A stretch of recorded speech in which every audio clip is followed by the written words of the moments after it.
My name is David Choi, and I study the weather on giant planets. When we look at Jupiter, we're seeing the top of its atmosphere and its weather layer. And its weather layer contains a lot of interesting features such as jet streams, vortices, storms, and these particular features called hotspots.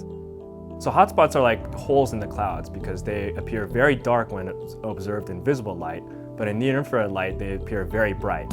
This indicates that we're seeing deeper down into warmer layers of the atmosphere. Hotspots have been previously studied by the Galileo atmospheric probe. In 1995, the spacecraft released a probe that descended into Jupiter's atmosphere, specifically at a hotspot. And this probe made the first in situ measurements and the only in situ measurements of Jupiter that exist today.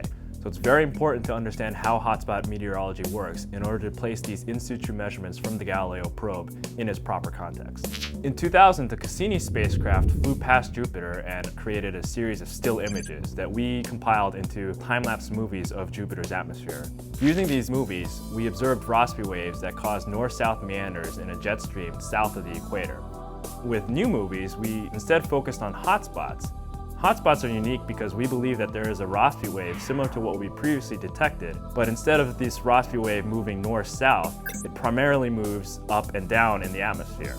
The downward portion of the wave pushes air down into warmer layers of the atmosphere. This causes any clouds that are embedded within the wave to evaporate and prevents further clouds from forming. So at any given time, there are approximately 8 to 10 hotspots in Jupiter's atmosphere that are spaced roughly evenly apart from one another. We believe that each of the downward portions of this Rossby wave corresponds to the hotspots that we see on Jupiter. This new finding is exciting because it'll allow us to re-examine the Galileo probe data and allow us to better understand it and better place it in the context of Jupiter's overall global climate and atmosphere.